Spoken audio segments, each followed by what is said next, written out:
Hello students, मैं Lushi Rani Mishra, LBSM college, department of geography. आज मैं इस वीडियो में इंटरमीडिएट सेकेंड ईयर का पार्ट बी का चैप्टर 8 निर्माण उद्योग मैन्युफैक्चरिंग इंडस्ट्रीज़ के बारे में चर्चा करूंगी। तो आइए पढ़ते हैं निर्माण उद्योग मैन्युफैक्चरिंग इंडस्ट्रीज़। देखिए, उद्योग किसे कहते हैं पहले हम ये जान लें कि जैसे कि हम डेली लाइफ में जो बहुत सारे वस्तुओं का इस्तेमाल करते हैं, जैसे कि खाने पीने का सामान हो या कपड़े हैं या फिर पुस्तक, ये जो बहुत सारी जो चीज़ें होते हैं जो हम डेली बेसिस पे यूज़ करते हैं, जिनको हमें डेली लाइफ में आवश्यकता होती है, उनका जो निर्माण है वो कहाँ होता है? उद्योगों में, इंडस्ट्रीज़ में होता है।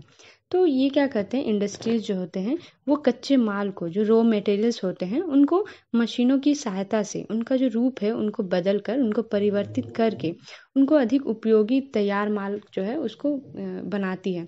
तो इससे क्या होता है, उनमें उनका जो मूल्य है उनमें वृद्धि हो जाती है और वो अधिक उपयोगी बन जाते हैं। तो इसे ही निर्माण उद्योग कहा जाता है, मैन्युफैक्चरिंग इंडस्ट्रीज। जैसे देखिए, उदाहरण के तौर पर हम देख सकते हैं कपास, कॉटन। कपास क्या है, उसको हम कृषि आधारित, मतलब उसको हम लेके आके उसको हम धागा बनाते हैं या फिर कपड़ा बनाते हैं। तो जिस कारण क्या है, वो कपास का जो मूल्य है उसमें वृद्धि होने लगती है। तो उसी तरह से अगर हम गन्ना को देखें, गन्ना जो है, गन्ना से हम चीनी बनाते हैं या गुड़ बनाते हैं।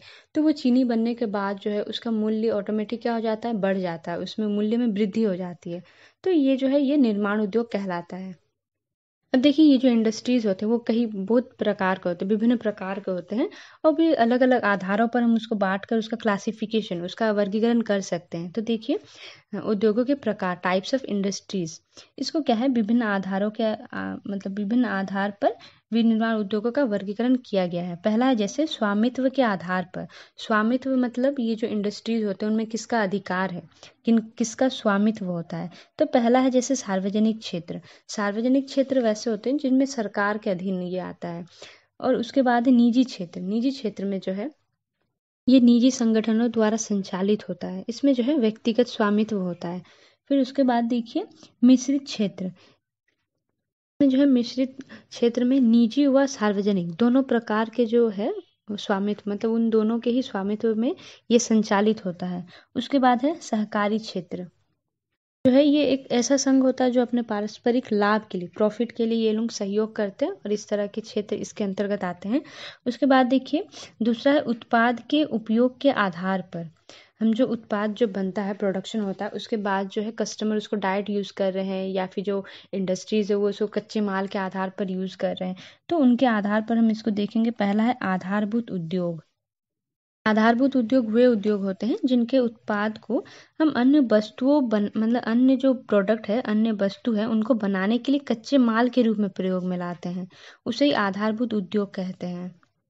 दूसरा है उपभोक्ता उद्योग। इसमें क्या है, जो उपभोक्ता, जो कस्टमर होते हैं, वो जो उत्पादन की गई जो वस्तु है उसको डायरेक्ट यूज करते हैं, प्रत्यक्ष रूप में उसको उपयोग करते हैं, उसे ही उपभोक्ता उद्योग कहा गया है। फिर तीसरा है पूंजी वस्तु उद्योग। इसमें क्या है, जो ये जो वस्तुएं बनती है इसमें अधिक पूंजी की आवश्यकता होती है। फिर उसके बाद है अर्धनिर्मित वस्तु उद्योग। इसमें क्या है, इन उद्योगों में अर्धनिर्मित, आधे आधे ही पार्ट्स बनाए जाते हैं, निर्मित किए जाते हैं। अर्धनिर्मित मतलब वो पूरी तरह से निर्मित नहीं किया जाता है, पूरी तरह से उस माल को तैयार नहीं किया जाता, उसको अर्धनिर्मित, आधा ही निर्मित किया जाता है।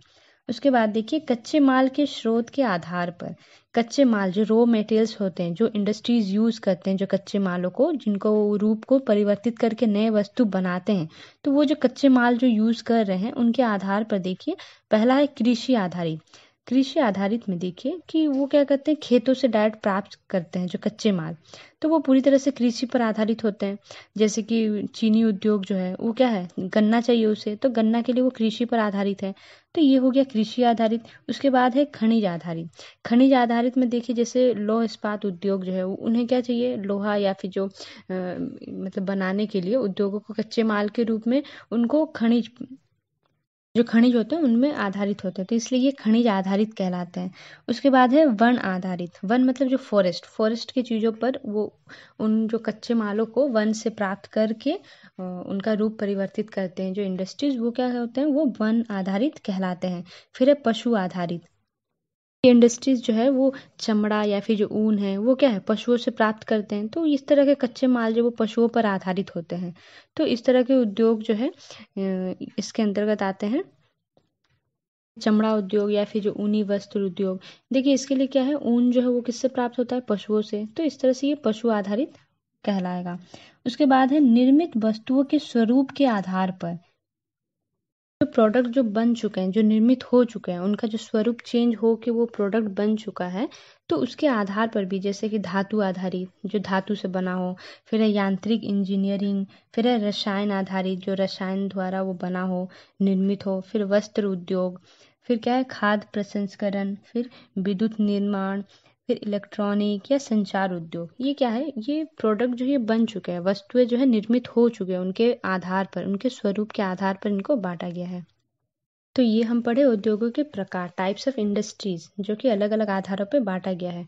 उसके बाद हम पढ़ेंगे उद्योगों की स्थिति को प्रभावित करने वाले कारक, factors affecting the location of the industries. आप कहीं पे जो उद्योग जो है स्थापित किए जाते हैं, जो इंडस्ट्री जो सेटअप किए जाते हैं, तो उनको कुछ कुछ ऐसे कारक है, फैक्टर्स है जो उनको प्रभावित करते हैं, अफेक्ट करते हैं, तो उनके बारे में हम पढ़ेंगे। देखिए उद्योगों की स्थिति को जो है कई कारक, बहुत सारे फैक्टर्स होते हैं वो उनको प्रभावित करते हैं, जैसे कि कच्चे माल की उपलब्धता, शक्ति, बाजार, पूंजी, यातायात एवं श्रम इत्यादि। ये क्या है, ये सारे फैक्टर्स हैं जो उद्योगों की जो स्थिति है, जहाँ पे वो मतलब उसका लोकेशन है, इंडस्ट्रीज कहाँ पे सेटअप करना चाहिए, उसके आधार पर ये जो है ये फैक्टर्स उसको प्रभावित करते हैं। तो देखिए नीचे हम इसको संक्षिप्त में पढ़ेंगे। पहला है कच्चा माल, रॉ मटेरियल्स। देखिए किसी भी इंडस्ट्रीज को कच्चे माल की आवश्यकता है, तभी वो कच्चे माल को ही क्या करता है, रूप को परिवर्तित करके नया प्रोडक्ट, नया वस्तु बनाता है। तो इस तरह से देखिए कच्चा माल जो है वो सबसे पहला फैक्टर है जो अफेक्ट करता है इंडस्ट्रीज को। कच्चे माल की जो प्रकृति होती है उनके अनुसार ही क्या है उद्योगों का स्थापना किया जाता है। ये अधिकतर जो इंडस्ट्री जो सेटअप किए जाते हैं वो उनके कच्चे माल के निकट ही किए जाते हैं। मान लीजिए अगर चीनी उद्योग है तो वो अधिकतर देखिए वैसे जगह पर होंगे जहाँ पे गन्ना का कृषि किया जाता है, तो उनको आसानी से क्या है कच्चे माल प्राप्त हो जाते हैं। तो देखिए जैसे कि इसी तरह लुगदी उद्योग, तांबा प्रगलन या पिग आयरन उद्योग जो है अपने कच्चे माल प्राप्ति के स्थानों के निकट ही स्थापित किए जाते हैं। इस तरह से देखिए लोहा इस्पात उद्योग में लोहा और कोयला दोनों ही भार ह्रास वाले कच्चा माल है, इसलिए लोहा इस्पात उद्योग जो है उनकी भी स्थिति जो है वो कच्चे माल के निकट ही देखिए अधिकतर इनको सेटअप किया जाता है, उनका स्थिति जो है पाया जाता है। फिर देखिए दूसरा है शक्ति, एनर्जी। उन्हें जो है जो मशीन हम बड़े बड़े इंडस्ट्रीज में बड़े बड़े मशीन जो यूज़ करते हैं उनके लिए हमें क्या चाहिए, एनर्जी चाहिए, शक्ति चाहिए, तो जिनके बिना मशीन चल नहीं सकते। तो इसके लिए देखिए ये भी एक कारक है जो प्रभावित करता है किसी भी इंडस्ट्री को। कि हम उदाहरण के तौर पर ये देख सकते हैं कि जो लोहा इस्पात जो कारखाना होता है, इंडस्ट्रीज होते हैं, वो क्या है कि शक्ति के साधन के रूप में भारी मात्रा में जो है वो कोकिंग कोयले पर निर्भर है। इसलिए ये क्या है मुख्य रूप से कोयला वाला जो क्षेत्र होता है उनके समीप ही इनको बनाया जाता है। और फिर देखिए ये एल्युमिनियम या फिर कृत्रिम नाइट्रोजन निर्माण उद्योग जो है उनकी स्थापना भी जो है शक्ति स्रोतों के निकट ही की जाती है। क्यों? क्योंकि इनको जो है अधिक शक्ति का उपयोग करना होता है। ये जो उद्योग है अधिक शक्ति का उपयोग करते हैं, तो इन्हें क्या है जल विद्युत की जो या फिर इन्हें विद्युत की जो है बड़ी मात्रा में जरूरत पड़ती है, आवश्यकता पड़ती है। फिर देखिए उसके बाद है बाजार, मार्केट। मार्केट जो है वो क्या है, वैसा जगह जहाँ पे हम अपने वस्तु को क्रय या विक्रय करते हैं। तो वो वैसे क्षेत्र जहाँ पे देखिए उद्योग जो है वैसे क्षेत्रों पर जहाँ पे वो जो मार्केट मतलब मार्केट में जहाँ पे उनका डिमांड ज़्यादा हो, उस इंडस्ट्री में जहाँ पे जो वस्तु निर्मित हो रही बन रही है उनका डिमांड देखिए जहाँ पे अधिक होता है, तो वो क्या करते हैं उनके सामने ही निकट में ही इसको स्थापित करते हैं अपनी इंडस्ट्री को। जैसे देखिए कच्चे माल के रूप में जैसे हम लोग सूती वस्त्र उद्योग को ही देखते हैं, तो उसमें क्या है जो नगर के जो केंद्र होते हैं उनमें अधिकतर देखिए उनके सामने सामने नगरों के सामने ही इसको स्थापित किया जाता है। क्यों? क्योंकि वहाँ पे क्या है इसकी डिमांड अधिक होती है कपड़ों की। तो इसलिए जैसे उदाहरण के तौर में देखिए जैसे मुंबई, अहमदाबाद, सूरत, इन जगहों पर देखिए अधिकतर जो है सूती वस्त्र उद्योग की स्थापना या फिर स्थापित किए गए हैं। उसके बाद देखिए परिवहन। हम जो ये प्रोडक्ट जो बना रहे हैं, वस्तु जो निर्मित होती है इंडस्ट्रीज में या फिर उन्हें जो कच्चे माल की ज़रूरत पड़ती है, तो उनके लिए उन्हें क्या ज़रूरत है, परिवहन। जो एक स्थान से दूसरे स्थान पर पहुंचाने के लिए उनको परिवहन की ज़रूरत पड़ती है। चाहे वो इंडस्ट्रीज को अपने कच्चे माल को लाना हो कारखाने तक, या फिर उनमें जो निर्मित वस्तु है उनको या फिर बाजार तक पहुंचाना हो या फिर अलग केंद्र में पहुंचाना हो, तो उनके लिए उनको क्या को ले जाने या फिर लेके आने के लिए सस्ते जो है परिवहन की आवश्यकता होती है। जैसे देखिए यहाँ पर देखिए यातायात की जो सुविधा, जो परिवहन की सुविधाएं मिलती हैं, वहीं पर देखिए अधिकतर इंडस्ट्रीज भी आपको देखने को मिलेंगी। उसके बाद है श्रम, जो लेबर होते हैं। हमें क्या है, किसी भी उद्योग में जो है जो काम करते हैं तो उनको हम क्या कहते हैं, श्रम जो बोलते हैं। तो हमें किसी भी इंडस्ट्रीज में क्या चाहिए, जो स्किल्ड लेबर, जो मतलब कुशल श्रमिक होते हैं, उनकी आवश्यकता होती है। जो बड़े बड़े जो इंडस्ट्रीज होते हैं उनमें देखिए अधिक श्रमिक भी क्या होते हैं, काम करते हैं। ये भी एक ऐसा फैक्टर है जो इंडस्ट्रीज को इस या फिर जो की जो स्थिति है उसको प्रभावित करती है। देखिए भारत एक ऐसा देश है, यहाँ पे क्या है, जनसंख्या भी अधिक है। इस कारण यहाँ पे क्या है, श्रम भी बहुत आसानी से मिल जाता है और बड़ी संख्या में उपलब्ध हो जाते हैं भी। तो ये सभी क्या थे, वैसे कारक जो एक इंडस्ट्री, एक जो उद्योग है उसको, उसके स्थिति को प्रभावित करते हैं। अब हम देखेंगे मुख्य उद्योग, मेजर इंडस्ट्रीज। देखिए उद्योग जो है वो बहुत प्रकार के हैं, बहुत सारे हैं, बट अभी हम जो है यहाँ पे कुछ ऐसे उद्योग हैं जो मेजर है, मतलब मुख्य है, उनके बारे में पढ़ेंगे। मुख्य उद्योगों में हम आगे में अभी लौह इस्पात उद्योग, फिर सूती वस्त्र उद्योग या फिर चीनी उद्योग, इसके बारे में अभी हम पढ़ेंगे। और देखिए इसके अतिरिक्त जो है अभी वर्तमान में, अभी एट प्रेजेंट में क्या है, और भी वैसे इंडस्ट्रीज है जो और भी अधिक मतलब विकसित हो रहे हैं। तो पहला है जैसे पेट्रोलियम रासायनिक उद्योग, जो है पेट्रोकेमिकल इंडस्ट्री कहा जाता है, जिसे पेट्रो रसायन उद्योग भी कहते हैं। उसके बाद है अवगम प्रौद्योगिकी उद्योग, आईटी इंडस्ट्रीज, इनके बारे में भी हम पढ़ेंगे। पहला देखिए लोहा इस्पात उद्योग, आयरन एंड स्टील इंडस्ट्रीज। देखिए ये जो उद्योग होते हैं, ये जो लोहा एवं इस्पात उद्योग जो है, ये क्या है, आधुनिक सभ्यता का मूल आधार हम इसको कह सकते हैं। इसके आधार पर देखिए इसका जो है ये एक आधारभूत उद्योग है, जिसका विकास जो है वो अन्य सभी उद्योगों के विकास के लिए क्या है, आवश्यक है। तो इसलिए ये अन्य उद्योगों की क्या है, जननी कह सकते हैं, हम इसे भी अन्य उद्योगों की जननी भी कहा जाता है। इस उद्योग के अभाव में हम किसी भी प्रकार का जो औद्योगिक विकास है उसका कल्पना भी नहीं कर सकते। तो हम कह सकते हैं ये एक मुख्य उद्योग के रूप में उभरा है। इसमें देखिए भारतीय उद्योग के लगभग सभी सेक्टर अपनी मूल आधारिक संरचना के लिए मुख्य रूप से लोहा इस्पात उद्योग पर ही निर्भर करते हैं। जितने भी जो अलग अलग सेक्टर्स के जो इंडस्ट्रीज है, अलग अलग है, वो क्या है, ये मूल रूप से क्या है, किस पर आधारित है, लोहा इस्पात उद्योग पर।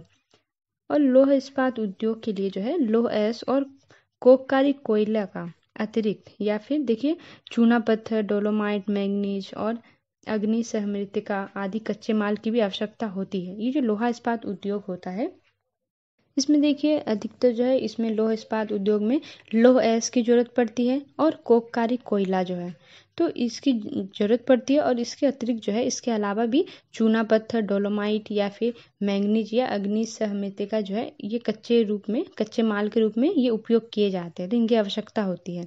तो इसमें देखिए, और ये जो है जहाँ पर इनको सुविधा से जो कच्चे माल है, रॉ मटेरियल्स आसानी से मिल जाते हैं, उनके निकट में ही ये अधिकतर लौह इस्पात उद्योग को मतलब स्थापित किए जाते हैं। भारतीय लौह इस्पात उद्योग के अंतर्गत जो है बड़े एकीकृत इस्पात कारखाने और छोटे इस्पात भी इसमें सम्मिलित हैं। देखिए एकीकृत इस्पात कारखाने के अंतर्गत पहले हम देखेंगे टाटा लौह इस्पात company, TISCO, Tata iron and steel company. देखिए ये जो है हमारे देश में, भारत में, ये सबसे पहला जो है, ये एकमात्र ऐसा है जो निजी क्षेत्र का कारखाना है, ऐसा इंडस्ट्री है जो निजी क्षेत्र का है, जिसको 1907 में 1907 में जमशेद जी टाटा द्वारा स्थापित किया गया था। और ये जो है यहाँ पे टिस्को का जो है, Tata iron and steel company का यहाँ पे जमशेदपुर में इसलिए इसको स्थापित किया गया है क्योंकि ये जो है, ये मुंबई कोलकाता का जो रेलवे मार्ग है उसके बहुत ही निकट में स्थित है। तो ये कम डिस्टेंस में होते हैं, इसलिए ये यहाँ पे जो है टाटा लौह इस्पात का जो उद्योग है यहाँ पे स्थापित किया गया है। और ये जो यहाँ पे जो इस्पात जो तैयार किया जाता है, इसको निर्यात करने के लिए देखिए कोलकाता का जो पतन है, जो पोर्ट है, वो बहुत ही सामने पड़ता है। तो इसमें देखिए यहाँ पे जो ये जो कंपनी है, इसको पानी जो है वो कहाँ से मिल जा रहा है, जल स्वर्णरेखा और खरकाई नदी से, और जो लोहा जो वो नोआमुंडी से और बादाम पहाड़ से, और कोयला जो है वो जोड़ा, जो कि उड़ीसा में है, वहाँ की खानों से इसको कोयला मिलता है। और कोककारी कोयला जो वो झरिया से आता है, और पश्चिमी बोकारो से जो है कोयला क्षेत्र, वहाँ से मतलब वो कोयला को प्राप्त किया जाता है इस कंपनी के लिए।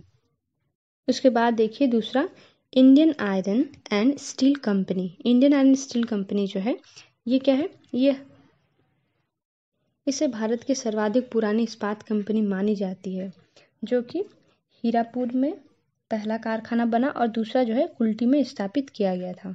अब देखिए 1937 में जो है भारतीय लोहा और इस्पात कंपनी के सहचारी से बंगाल स्टील कॉरपोरेशन की भी स्थापना की गई। देखिए वर्णपुर जो है पश्चिम बंगाल में जो लोहा और इस्पात के उत्पादन की दूसरी इकाई की भी स्थापना की गई। और फिर देखिए इंडियन आयरन स्टील कंपनी के अधिकार क्षेत्र में आने वाले 3 संयंत्र जो कि दामोदर घाटी कोयला क्षेत्र, रानीगंज, झरिया और रामगढ़ के निकट जो है आसनसोल रेल मार्ग पर स्थित है। और लौह अयस्क जो है वो कहाँ से मिल जा रहा है उसको, झारखंड के सिंहभूम जिले से, और दामोदर नदी से है जो उसको जल प्राप्त होता है, और बराकर से भी। तीसरा देखिए Visvesvaraya iron and steel works. इसमें जो है ये कंपनी जो है ये कर्नाटक राज्य में स्थित है कंपनी है। ये स्टार्टिंग में मैसूर लोहा और इस्पात वर्क के नाम से भी जाना जाता था। अब देखिए ये जो है बाबा बूदन की जो पहाड़ियों के केमानगुंडी के लौह अयस्क क्षेत्रों के निकट में स्थित है ये, जहाँ से वो लौह अयस्क प्राप्त कर लेता है। फिर चूना पत्थर और मैंगनीज भी जो है वो आसपास के क्षेत्रों में ही उपलब्ध हो जाते हैं उसे। लेकिन इस प्रदेश में जो है कोयला नहीं मिलता, जिस कारण उन लोग क्या करते थे, जंगलों से जो लकड़ी होते हैं उनको जलाकर वो चारकोल बनाते थे, उसको ईंधन के रूप में प्रयोग करते थे। तो ये क्या 1951 तक है ईंधन के रूप में उन्होंने इसको प्रयोग किया। बाद में विद्युत भट्टियां लगाई गई जिनमें जोग प्रपात जो जोग वाटरफॉल है उसके अनुसार वो वहाँ पे विद्युत परियोजना के कारण जो है उनको क्या है जल विद्युत का उपयोग होता था। फिर देखें संयंत्र जो ये जो कंपनी है इसको जो जल जो है वो इंद्रावती नदी से प्राप्त होता है और इसमें जो है इस्पात और एलॉय का उत्पादन किया जाता है। उसके बाद देखिए राउरकेला इस्पात संयंत्र, राउरकेला स्टील प्लांट, ये जो है ये ओडिशा में स्थित है। राउरकेला में कंपनी है, ये जर्मनी के सहयोग से 1959 में ओडिशा में सुंदरगढ़ जिले में स्थापित किया गया था। यहाँ पे जो है कच्चे माल जो है वो निकटता है, मतलब आसानी से उपलब्ध हो जाते हैं सामने होने के कारण। तो इनमें क्या है कारण जो है ये यहाँ पे स्थापित किया गया है। यहाँ पे इसको जो है झरिया से कोयला प्राप्त हो जाता है, झरिया जो झारखंड में है, और सुंदरगढ़ जो उड़ीसा में ही है वो केंद्र से क्या है सुंदरगढ़ और केंद्र से लौह अयस्क जो है वो प्राप्त हो जाता है। और विद्युत भट्टियों के लिए विद्युत शक्ति हीराकुड परियोजना जो है इससे उसे जल विद्युत जो है वो मिल रहा है, इसे ये विद्युत शक्ति मिलता है उससे हीराकुड परियोजना से। और जो है यहाँ पे जल जो है वो कोयल नदी और शंख नदी से प्राप्त होता है। बाद देखिए भिलाई इस्पात संयंत्र, भिलाई स्टील प्लांट, ये जो है ये कंपनी जो है ये प्लांट की स्थापना जो है ये रूस के सहयोग से बना। कहाँ पे, छत्तीसगढ़ में, छत्तीसगढ़ के दुर्ग जिले में, जो कि 1959 में इसकी उत्पादन जो है वहाँ पे उत्पादन प्रारंभ हुआ था। और यहाँ पे जो है लौह अयस्क जो है वो दिल्ली राजहरा खानों से, और कोयला जो है कोरबा और कोगाली कोयला खानों से प्राप्त होता है। और जल जो है वो तंदुला बांध से, और विद्युत शक्ति जो है वो कोरबा ताप शक्ति गृह से प्राप्त होती है। ये जो कंपनी है ये कोलकाता मुंबई रेल मार्ग पर ही स्थित है। और यहाँ पे जो इस्पात जो स्टील का जो अधिकांश जो भाग है जो उत्पादित हो रहा है वो वहाँ पे सामने स्थित विशाखापट्टनम जो है वहाँ पे विशाखापट्टनम स्थित हिंदुस्तान शिपयार्ड में चला जाता है। उसके बाद देखिए दुर्गापुर इस्पात कारखाना जो संयंत्र है, दुर्गापुर इस्पात संयंत्र, दुर्गापुर स्टील प्लांट, ये जो है ये कारखाना जो ये ब्रिटिश सरकार के सहयोग से पश्चिम बंगाल में ये दुर्गापुर नामक स्थान पर स्थापित किया गया है, जिसको 1962 में स्थापित किया गया, जहाँ पे वहाँ पे उत्पादन जो है 1962 में आरंभ हुआ। फिर देखिए यहाँ पे जो ये कंपनी को रानीगंज और शक्ति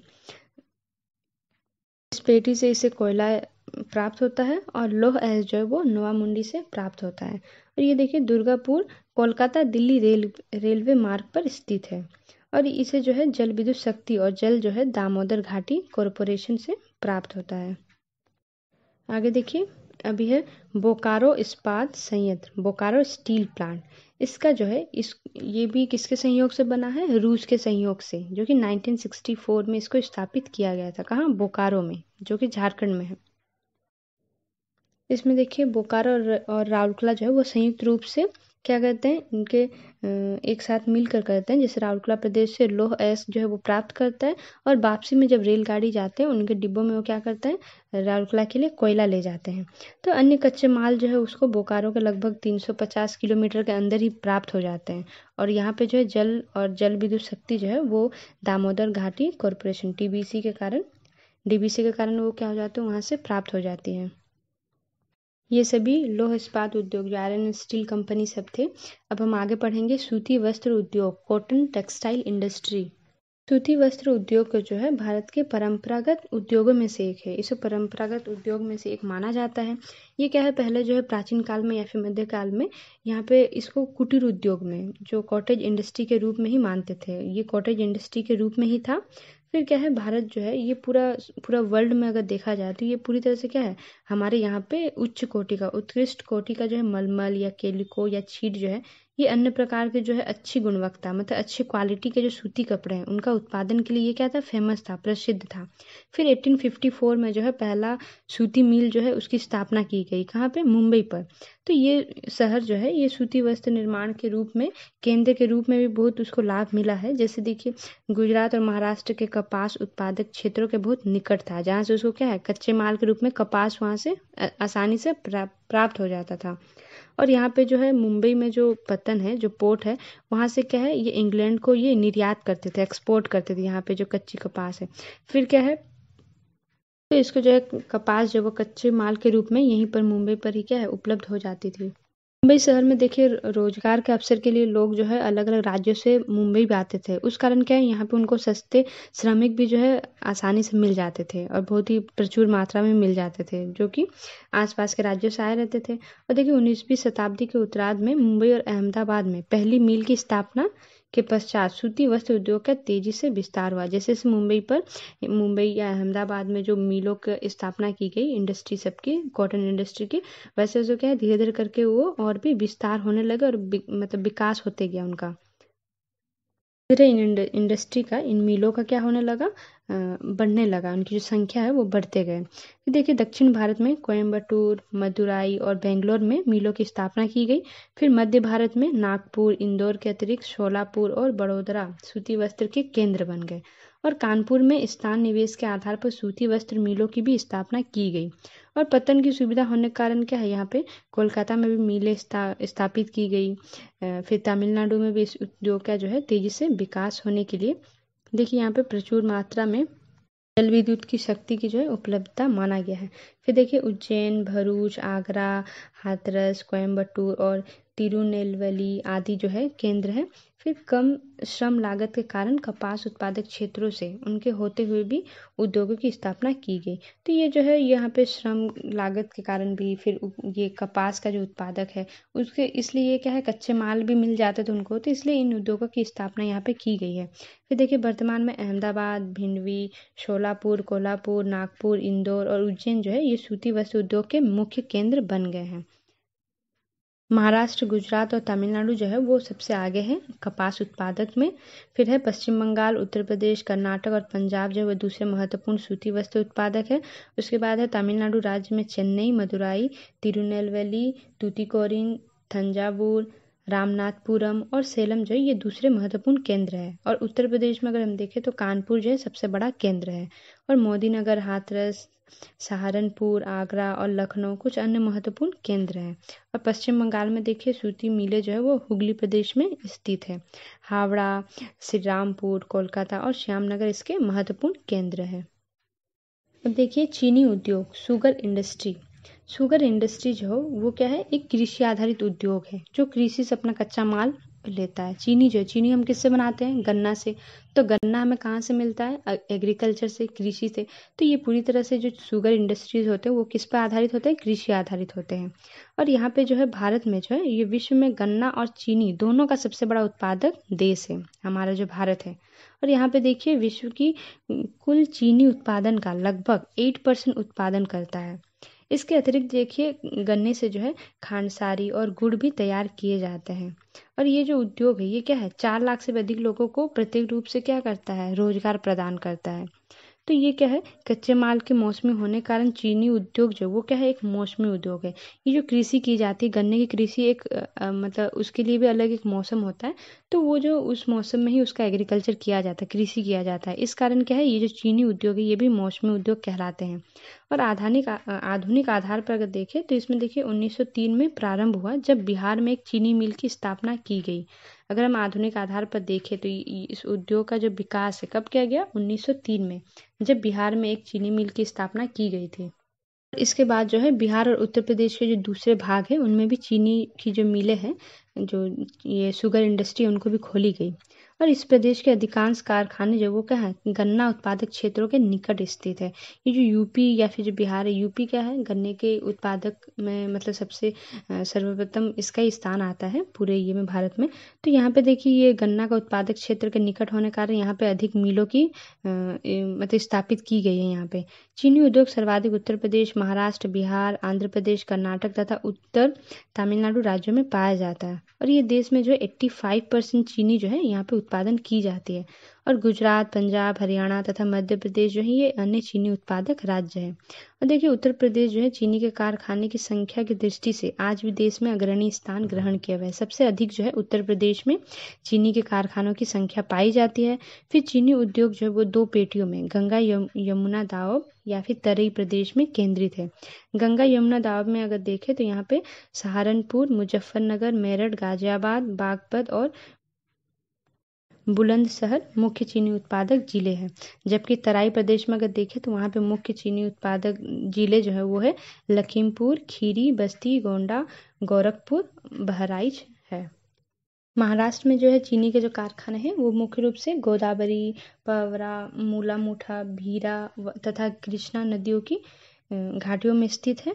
और अहमदनगर, नासिक, पुणे, सतारा, कोल्हापुर, सांगली, शोलापुर तथा औरंगाबाद चीनी के उद्योग जो है वो प्रमुख केंद्र है। तमिलनाडु में चीनी मिलें जो है वो कोयम्बटूर, वेल्लोर, तिरुवन्नमलई, विल्लुपुरम तथा तिरुचिरापल्ली जिले में स्थित है। और कर्नाटक में बेलगाम, बेल्लारी, मांड्या, शिमोगा, बीजापुर और चित्रदुर्ग मुख्य चीनी उत्पादक जिले हैं। और जो अन्य हैं वो है बिहार, पंजाब, हरियाणा, मध्य प्रदेश और गुजरात जो है वो चीनी के अन्य उत्पादक राज्य हैं। बिहार में सारण, चंपारण, मुजफ्फरपुर, सिवान, दरभंगा और गया जो है ये मुख्य गन्ना उत्पादक जिले हैं। अब देखिए पेट्रो रसायन उद्योग, पेट्रोकेमिकल इंडस्ट्री, ये जो है पेट्रो रसायन वे होते हैं जो पेट्रोलियम से प्राप्त किए जाते हैं। जैसे इस उद्योग में जो है खनिज तेल तथा प्राकृतिक गैस जो है वो कच्चे माल के रूप में प्रयुक्त होते हैं। इसमें देखिए भूगर्भ से जो निकले खनिज तेल के परिशोधन के फलस्वरूप कई प्रकार के जो है उत्पादन प्राप्त होते हैं। उसी को कच्चे माल के रूप में ये प्रयोग करते हैं तथा उनसे वो वस्तुएं बनाते हैं। इसे ही पेट्रोकेमिकल उद्योग कहते हैं। देखिए प्लास्टिक उद्योग, सिंथेटिक वस्त्र उद्योग या जो उर्वरक आदि है ये क्या है, पेट्रो रसायन उद्योग के ही उदाहरण है।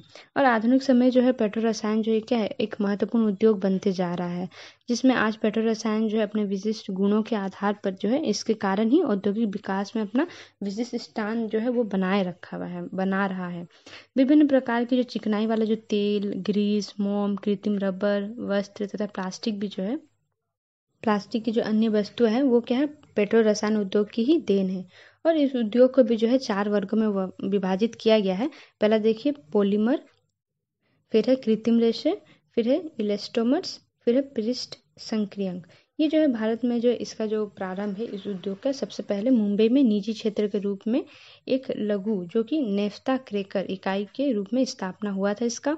और पेट्रो रसायन क्षेत्र के संगठन हैं जो रसायन एवं पेट्रो रसायन विभाग के प्रशासनिक नियंत्रण में आते हैं। जैसे कि वो संगठन है, पहला है इंडियन पेट्रोकेमिकल कॉरपोरेशन लिमिटेड, दूसरा है पेट्रोफिल्स कोऑपरेटिव लिमिटेड और तीसरा है central institute of plastic engineering and technology. अब देखिए ज्ञान आधारित उद्योग, नॉलेज बेस्ड इंडस्ट्रीज, ये जो है ये मुख्यतः जो है सूचना प्रौद्योगिकी से संबंधित है। मतलब ये आईटी सेक्टर से जुड़े हुए हैं। वर्तमान में जो सूचना प्रौद्योगिकी जो है वो बहुत ही तेजी से बढ़ रहा है तथा मानव जीवन में क्या है, ये सुपूर्ति भी उत्पन्न कर रहा है तथा लोगों की जो जीवन शैली है उनमें क्या है, परिवर्तन आ रहा है। हर दिन क्या है, अलग अलग नए नए टेक्नोलॉजी बनते जा रहे हैं, तो लोगों का जो है जीवन में जो लाइफस्टाइल भी वो चेंजेस होते जा रहे हैं इसके कारण। और देखिए भारतीय सॉफ्टवेयर उद्योग जो है यहाँ की अर्थव्यवस्था में सबसे तेज से विकसित हुए सेक्टर में से एक है। और ये जो सॉफ्टवेयर उद्योग है इलेक्ट्रॉनिक हार्डवेयर उत्पादन से आगे बढ़ गया है। और भारत सरकार जो है ये देश में अनेक सॉफ्टवेयर पार्क भी बनाए हैं भारत सरकार ने। और हमारे देश की जो बड़ी मात्रा में सॉफ्टवेयर तथा हार्डवेयर का निर्यात भी किया जाता है, किंतु हार्डवेयर की तुलना में अधिकतर देखिए सॉफ्टवेयर का ही निर्यात अधिक होता है तथा इसमें ये वृद्धि हुई भी है। अब हम देखते हैं भारत में उदारीकरण, निजीकरण तथा वैश्वीकरण एवं औद्योगिक विकास। भारत में जो है ये जो औद्योगिक विकास, इसमें जो है उदारीकरण, निजीकरण और वैश्वीकरण किस तरह से इसको प्रभावित कर रहे हैं। इसमें देखिए जो पहला है 1991 में नई औद्योगिक नीति की घोषणा की गई। और इस नीति में जो है मुख्य उद्देश्य क्या थे इस नीति के, अब तक जितने भी जो लाभ प्राप्त किए गए हैं उनको बढ़ाना, उनको इंक्रीज करना, और इनमें जो है जितनी भी कमियां उनको दूर करना, फिर उत्पादकता और लाभकारी रोजगार को क्या करना, उसमें वृद्धि करना एवं बनाए रखना, और अंतर्राष्ट्रीय प्रतियोगिता भी प्राप्त करना। तो ये सारे क्या थे इसके उद्देश्य थे। और ये नीति के अंतर्गत जो है कई उपाय भी किए गए, जैसे कि औद्योगिक लाइसेंस अवस्था का समापन। फिर दूसरा है विदेशी तकनीकी का निःशुल्क प्रवेश, जो विदेशी जो टेक्नोलॉजी होती है उनको क्या है निःशुल्क फ्री में प्रवेश करने देना भारत में। फिर विदेशी निवेश नीति को करना। फिर पूंजी बाजार में अभिगम्यता। फिर खुला व्यापार। फिर क्या है प्रवस्था बंद निर्माण कार्यक्रम का उन्मूलन। फिर सातवां है औद्योगिक अवस्थिति कार्यक्रम का उदारीकरण। तो ये जो है ये जितने भी नीति है इनका ये जो है इनके उपाय ये बनाए गए थे उस नीति में। उसके बाद देखिए ये जो नीति है इनके 3 मुख्य लक्ष्य हैं, जो कि उदारीकरण, निजीकरण और वैश्वीकरण है। उदारीकरण के अंतर्गत देखिए सरकार ने जो औद्योगिक विकास के लिए उदारपूर्ण नीति को अपनाया है। अब देखिए जैसे निजीकरण, निजीकरण का मतलब है कि ये जो सार्वजनिक क्षेत्र हैं जो कि संचालित हो रहे हैं उनको क्या करना, निजीकरण के रूप में निजी क्षेत्र के प्रबंधन एवं नियंत्रण में सौंप देना है। उसके बाद है वैश्वीकरण। वैश्वीकरण के मतलब उसका मतलब है देश की अर्थव्यवस्था को जो है विश्व की अर्थव्यवस्था के साथ एकीकृत करना, मतलब मिला के करना, देखना जैसे कि प्रत्येक देश जो है वो अन्य देशों के साथ क्या है अप्रतिबंधित आदान प्रदान कर सके, उसे ही वैश्वीकरण कहते हैं। हम देखेंगे भारत के औद्योगिक प्रदेश, इंडस्ट्रियल रीजन्स ऑफ इंडिया। देखिए भारत में जो है उद्योग जो है वो क्या है सभी जगह में एक तरह के नहीं है, उनका जो वितरण है वो क्या है समरूप नहीं है, अलग अलग भिन्न है। तो उनका जो अवस्थिति है वो कुछ कारकों के, हमने जैसे फैक्टर सब पढ़े जो प्रभावित करते हैं उनको, उनके कारण क्या है वो अलग अलग जगह पर उद्योग जो स्थापित किए गए हैं। तो उनको जो है उद्योगों के समूहन को पहचानने के लिए कई सूचकांकों का उपयोग करके हम क्या है औद्योगिक प्रदेशों में इसको बांटा गया है। पहला है जैसे औद्योगिक इकाइयों की संख्या, वहाँ पे जो उद्योग है उनमें उनकी कितनी यूनिट्स है, कितनी संख्या है उसके आधार पर। फिर उद्योगों की कर्मियों की संख्या के आधार पर। फिर औद्योगिक उद्देश्यों के लिए उपयोग की जाने वाली प्रयुक्त शक्ति की मात्रा। फिर कुल औद्योगिक निर्गत जो बनाया जाता है जो प्रोडक्ट, उनका आउटपुट कितना हो रहा है। फिर उत्पादन प्रक्रिया जो है ये सभी क्या है इसके अंतर्गत ये इन सूचकांकों में मतलब उपयोग किया जाता है। और ये औद्योगिक प्रदेशों को इस तरह से बांटा गया है। ये हम भारत के कुछ प्रमुख औद्योगिक प्रदेशों के बारे में पढ़ेंगे। पहला है मुंबई पुणे औद्योगिक प्रदेश। ये जो मुंबई पुणे औद्योगिक प्रदेश जो है ये क्या है, यह प्रदेश जो है पश्चिमी तट के सहारे मुंबई से शोलापुर के मध्य में स्थित है। यहाँ नासिक, रायगढ़, अहमदनगर, सतारा, सांगली और जलगांव जिले जो है ये औद्योगिक विकास में, यहाँ पे औद्योगिक विकास जो वो अधिक तेजी से हुआ है। इस प्रदेश का विकास जो है मुंबई में सूती वस्त्र की स्थापना के साथ में प्रारंभ हुआ। ये जो उद्योग है ये इसलिए जाना जाता है क्योंकि मुंबई में जो सूती उद्योग है उसकी स्थापना की गई थी उसके साथ ही। और ये जो मुंबई में कपास के पृष्ठ प्रदेश में स्थित होने और नम जलवायु के कारण जो है मुंबई में सूती वस्त्र उद्योग को क्या किया गया, वहाँ पे उसको स्थापित किया गया तथा उसका विकास हुआ है। और सूती वस्त्र उद्योग के विकास के साथ रासायनिक उद्योग भी विकसित हुए हैं। और मुंबई हाई पेट्रोलियम क्षेत्र और नाभिकीय ऊर्जा संयंत्र की स्थापना ने इस प्रदेश को अतिरिक्त बल प्रदान किया है। और इसके अतिरिक्त जो है अभियांत्रिकी वस्तुएं, पेट्रोलियम परिशोधन, पेट्रो रासायनिक, चमड़ा संश्लिष्ट और प्लास्टिक वस्तुएं, दवाई जो है, फिर उर्वरक, विद्युत वस्तुएं, जलयान निर्माण, फिर इलेक्ट्रॉनिक सॉफ्टवेयर, परिवहन उपकरण और खाद्य उद्योगों का भी विकास हुआ है। मुंबई, कोलाबा, कल्याण, थाने, ट्रैम्बे, पुणे, पिंपरी, नासिक, मनमाड, शोलापुर, कोल्हापुर, अहमदनगर, सतारा और सांगली महत्वपूर्ण औद्योगिक केंद्र हैं यहाँ के। उसके बाद है हुगली औद्योगिक प्रदेश। ये जो है हुगली नदी के दोनों ओर क्या हुआ है इसका विकास हुआ है। यह प्रदेश उत्तर में बांसबेरिया से दक्षिण में बिडला नगर तक लगभग 100 किलोमीटर में फैला हुआ है। और उद्योगों का विकास जो है पश्चिम में मेदिनीपुर में भी हुआ है। और क्या है, कोलकाता हावड़ा इस उद्योग का औद्योगिक मध्य प्रदेश का केंद्र कहलाता है ये। इसके विकास में ऐतिहासिक, भौगोलिक, आर्थिक और राजनीतिक कारक जो है ये योगदान दिए हैं। और इसका विकास जो है हुगली नदी पर पत्तन बनने के बाद ही प्रारंभ हुआ। ये जो हुगली नदी पर जब पोर्ट बना तो उसके ये से ही यहाँ पे अधिक विकास होने लगा। देश में कोलकाता एक जो है वो प्रमुख केंद्र के रूप में उभरा। और इसके बाद जो है कोलकाता का जो भीतरी भाग है वहाँ पे जल मार्ग, रेल मार्गों और सड़क मार्गों द्वारा जोड़ दिया गया। और बिहार के घने बसे भागों में जो पूर्वी उत्तर प्रदेश और उड़ीसा से उपलब्ध सस्ते श्रम में भी ने भी इस प्रदेश का विकास में योगदान दिया है। जूट उद्योग के लिए भी यहाँ पे जो है अधिक विकसित किया है ये औद्योगिक नगर जो ये जाना जाता है। जैसे जूट उद्योग का मुख्य केंद्रीकरण हावड़ा और भाटापारा में है। और 1947 में देश के विभाजन ने इस औद्योगिक प्रदेश को बुरी तरह से प्रभावित किया। ये जो जूट का जो उद्योग है उसको क्या है 1947 के बाद जो हमारा देश जब विभाजन हुआ, ये औद्योगिक प्रदेश को क्या किया, इस औद्योगिक प्रदेश को बहुत ही प्रभावित किया। साथ में जूट उद्योग के साथ ही क्या है सूती वस्त्र उद्योग भी यहाँ पे बनने लगे, यहाँ पे स्थापित किए गए। फिर कागज, इंजीनियरिंग, टेक्सटाइल मशीनों, विद्युत, रासायनिक, औषधीय उर्वरक और पेट्रो रसायन उद्योगों का भी यहाँ पे विस्तार हुआ है। कोन्नगर में हिंदुस्तान मोटर्स लिमिटेड का कारखाना और चित्तरंजन में डीजल इंजन का कारखाना इस प्रदेश के औद्योगिक स्तंभ है। मेन यहाँ पे इनको औद्योगिक स्तंभ कहा गया है इन दोनों को। इस प्रदेश के महत्वपूर्ण औद्योगिक केंद्र जो है वो कोलकाता, हावड़ा, हल्दिया, सीरमपुर, रिसरा, शिवपुर, नेहाटी, गुरिया, काकीनाडा, श्यामनगर, टीटागढ़, सौदेपुर, बजबज, विराटनगर, बांसबेरिया, बेलगुरिया, त्रिवेणी, हुगली, बेलूर आदि है। तीसरा देखिए बेंगलोर, चेन्नई औद्योगिक प्रदेश। ये जो है ये स्वतंत्रता प्राप्ति के बाद में जो है इसमें अत्यधिक तीव्रता के लिए औद्योगिक विकास में ये साक्षी माना गया है इसको। जैसे 1960 में जो है उद्योग जो है केवल बेंगलोर, सेलम और मदुराई जिले तक सीमित है। लेकिन अब क्या है तमिलनाडु के विल्लुपुरम को छोड़कर लगभग सभी जिलों में ये फैल चुका है। कोयला क्षेत्रों से दूर होने के कारण क्या है इस प्रदेश का जो विकास है वो पाइकारा जल विद्युत संयंत्र पर निर्भर करता है, जो 1932 में बनाया गया था। और देखिए कपास उत्पादक क्षेत्र होने के कारण क्या है यहाँ पे सूती वस्त्र उद्योग ने भी सबसे पहले पैर जमाया था, मतलब यहाँ पे सबसे पहले उसको स्थापित किया गया था। फिर अनेक भारी अभियांत्रिकी उद्योग जो है वो बेंगलोर में एकत्रित किए गए। और क्या है वायुयान, मशीन, उपकरण, टेलीफोन और भारत इलेक्ट्रॉनिक्स इस प्रदेश के औद्योगिक स्तंभ माने जाते हैं। और टेक्सटाइल, रेल के डिब्बे, डीजल इंजन, तो हल्की अभियांत्रिक वस्तुएं, रबर का सामान, दवाई, एल्युमिनियम, शक्कर, सीमेंट, कागज, रसायन, फिल्म, सिगरेट, माचिस, चमड़े का जो सामान आदि जो है ये महत्वपूर्ण उद्योग है यहाँ पे। और चेन्नई में जो है पेट्रोलियम परिशोधनशाला जो है, जो सेलम में फिर परिशोधनशाला है जो चेन्नई में है, और सेलम में है लोहा इस्पात संयंत्र और उर्वरक संयंत्र अभिनव विकास हुआ है यहाँ पे। फिर देखिए नंबर 4 में है गुजरात औद्योगिक प्रदेश। इस प्रदेश में जो है ये इसका मेन केंद्र है अहमदाबाद और बड़ौदा के बीच में है। लेकिन ये प्रदेश जो है दक्षिण में वलसाड और सूरत तक और पश्चिम में जामनगर तक फैला हुआ है।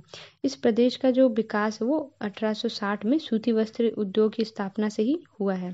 और यह प्रदेश जो एक महत्वपूर्ण सूती उद्योग मतलब सूती वस्त्र उद्योग के क्षेत्र में विकास किया है, महत्वपूर्ण माना गया है। और कपास उत्पादक क्षेत्र में स्थित होने के कारण इस प्रदेश को जो है कच्चा माल और बाजार का दोनों का ही लाभ मिल जाता है। और तेल क्षेत्रों की खोज से देखिए यहाँ पे पेट्रो रसायन उद्योगों की भी स्थापना की गई है। अंकलेश्वर, बड़ोदरा और जामनगर के चारों ओर हुआ है यहाँ पे। और क्या है कांडला पत्तन जो है इस प्रदेश में तीव्र विकास में सहयोग दिए हैं। और कोयली में पेट्रोलियम परिशोधनशाला ने अनेक पेट्रो रसायन उद्योगों के लिए भी कच्चा माल यहाँ पे उद्योग उपलब्ध कराया है। ये जो है सिर्फ सूती कपड़ा या फिर उनके लिए नहीं बल्कि और पेट्रो रसायन ये दोनों को छोड़कर अन्य उद्योग जैसे भारी और आधार रासायनिक, मोटर, ट्रैक्टर, डीजल इंजन, फिर टेक्सटाइल मशीन, इंजीनियरिंग, औषधि, रंग रोगन, कीटनाशक, चीनी, दुग्ध उत्पादक, मतलब इन सभी में भी क्या है ये विकास किया है। सबसे बड़ी पेट्रोलियम परिशोधनशाला जो है जामनगर में स्थापित की गई। इस प्रदेश की जो महत्वपूर्ण औद्योगिक केंद्र है वो अहमदाबाद, बड़ोदरा, भरूच, कोयली, आनंद, खेड़ा, सुरेंद्रनगर और राजकोट, सूरत, वलसाड और जामनगर है। पांचवा देखिए छोटा नागपुर प्रदेश है। ये जो है ये ओडिशा, झारखंड और पश्चिम बंगाल में फैला हुआ है, जो कि भारी धातु उद्योग के लिए जाना जाता है ये प्रदेश। और ये प्रदेश जो है अपने विकास के लिए दामोदर घाटी से में कोयला और झारखंड तथा उत्तरी ओडिशा से धात्विक अधात्विक खनिज की जो है खोज की का ऋणी, मतलब यहाँ से खनिज जो यहाँ पे प्राप्त हो जाता है। और मतलब और इस प्रदेश को जो है सारे जो कच्चे माल है जैसे कोयला, लौह अयस्क और दूसरे जो खनिज है वो निकटता मतलब इस सामने ही आसपास से प्रदेश से ही उनको मिल जाती है, जिस कारण जो है इस उद्योगों का जो स्थापना यहाँ पे किया गया है।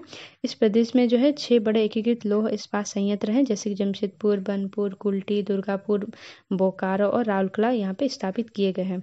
ऊर्जा की आवश्यकता को पूरा करने के लिए इसमें जो है जल विद्युत शक्ति संयंत्र जो है ये दामोदर घाटी परियोजना से किया गया है। और प्रदेश के चारों ओर जो है घने बसे प्रदेश होने के कारण क्या यहाँ पे इनको सस्ते श्रमिक भी प्राप्त हो जाते हैं। और हुगली प्रदेश जो अपने उद्योगों के बड़े बाजार के मार्केट के रूप में ये उपलब्ध कराता है। और भारी इंजीनियरिंग मशीन, औजार, उर्वरक, सीमेंट, कागज, रेल इंजन और भारी विद्युत उद्योग जो है इस प्रदेश के कुछ महत्वपूर्ण उद्योग है। और रांची, धनबाद, चाईबासा, सिंदरी, हजारीबाग, जमशेदपुर, बोकारो, राउरकेला, दुर्गापुर, आसनसोल और डालमिया नगर जो है इसके महत्वपूर्ण केंद्र है। देखिए नंबर 6 नंबर में विशाखापट्टनम, गुंटूर प्रदेश। इस प्रदेश में जो ये औद्योगिक प्रदेश जो ये क्या है विशाखापट्टनम जिले से लेकर दक्षिण में कुर्नूल और प्रकाशम जिलों तक फैला हुआ है। और ये प्रदेश जो औद्योगिक विकास जो यहाँ पे विशाखापट्टनम और मछलीपट्टनम पतनु इसके भीतरी भागों में विकसित कृषि तथा खनिज के बड़े संचित भंडार पर निर्भर करता है। और गोदावरी बेसिन के जो है ये कोयला क्षेत्र इसे ऊर्जा प्रदान करते हैं। और ये जो है जलयान निर्माण उद्योग का भी प्रारंभ जो है यहाँ पे 1941 में विशाखापट्टनम में हुआ था। और यहाँ पे देखिए और भी पेट्रोलियम परिशोधनशाला सब भी बहुत सारे हैं जिनको यहाँ पे स्थापित किया गया है। फिर शक्कर, वस्त्र, जूट, कागज, उर्वरक, सीमेंट, एल्युमिनियम और हल्की इंजीनियरिंग इस प्रदेश के मुख्य उद्योग है। और गुंटूर जिले में जो एक सीसा, जिंक, प्रागलक कार्य कर रहा है, जो कि विशाखापट्टनम में लोहा इस्पात संयंत्र बेलाडीला लौह अयस्क का प्रयोग करता है। और विशाखापट्टनम, विजयवाड़ा, विजयनगर, राजमुंदरी, गुंटूर, एलूरो और कारनाल जो है महत्वपूर्ण औद्योगिक केंद्र है। 7वां है 7 नंबर में गुड़गांव, दिल्ली, मेरठ प्रदेश। ये जो है इस प्रदेश में जो है कुछ ही समय में देखिए पिछले कुछ समय से यहाँ पे क्या है तीव्र विकास देखा गया है। और यहाँ पे जो खनिज और विद्युत शक्ति संसाधनों से बहुत दूर स्थित होने के कारण यहाँ पे क्या है उद्योग जो है छोटे और बाजार अभिमुखी है। और इलेक्ट्रॉनिक, हल्के इंजीनियरिंग और विद्युत उपकरण जो है इस प्रदेश के मुख्य उद्योग है। इसके अतिरिक्त यहाँ पे देखिए सूती, ऊनी और कृत्रिम रेशे वस्त्र, हौजरी, शक्कर, सीमेंट, मशीन उपकरण, ट्रैक्टर, साइकिल, कृषि उपकरण, रासायनिक पदार्थ और वनस्पति घी जो है उद्योग भी है यहाँ पे क्या है बड़े स्तर पर विकसित हुए हैं। दक्षिण में देखिए आगरा, मथुरा उद्योग क्षेत्र है जहाँ मुख्य रूप से सीसा, चमड़े का सामान बनता है। फिर मुख्य औद्योगिक केंद्र में गुड़गांव, दिल्ली, शाहदरा, मेरठ, मोदीनगर, गाजियाबाद, अंबाला, आगरा और मथुरा का नाम लिया जा सकता है। 8वां देखिए नंबर 8 में है कोल्लम, तिरुवनंतपुरम प्रदेश। ये जो है ये औद्योगिक प्रदेश जो है तिरुवनंतपुरम, कोल्लम, अलवाय, एर्नाकुलम और अल्लापुझा जिलों में फैला हुआ है। ये जो है बागवानी, कृषि और जल विद्युत इस प्रदेश के जो है औद्योगिक आधार प्रदान करते हैं इस प्रदेश को। और देश के जो खनिज पेटी से बहुत दूर अवस्थित होने के कारण जो है यहाँ पे कृषि उत्पाद प्रक्रम और बाजार अभिविन्यास जो है हल्के उद्योगों की इस प्रदेश पर अधिकता है। और इनमें देखिए सूती वस्त्र उद्योग, चीनी, रबड़, माचिस, सीसा, रासायनिक उर्वरक और मछली आधारित उद्योग जो ये महत्वपूर्ण है। खाद्य प्रक्रमण, कागज, नारियल रेशा उत्पादक, एल्युमिनियम और सीमेंट उद्योग भी यहाँ पे क्या है महत्वपूर्ण है। और कोची में जो है पेट्रोलियम परिशोधनशाला की स्थापना इस प्रदेश में जो उद्योगों को क्या है एक नया विस्तार प्रदान किया हुआ है। और कोल्लम, तिरुवनंतपुरम, अलुवा, कोची, अलापुझा और पुनालूर महत्वपूर्ण औद्योगिक केंद्र हैं। पार्ट 1 नज़र में इसमें चैप्टर से कुछ मेन पॉइंट्स दिए हुए हैं, आप वीडियो को पॉज करके इसको नोट कर लीजिएगा। और आगे इस चैप्टर के क्वेश्चन से दिए हुए हैं, आप इसको वीडियो को पॉज करके आप अपने सारे क्वेश्चन से लिख सकते हैं। और अगर आपको ये चैप्टर अच्छे समझ में आया तो लाइक ज़रूर करें। अगर आप अभी तक सब्सक्राइब नहीं किए हैं तो इस चैनल को सब्सक्राइब करें। Thank you.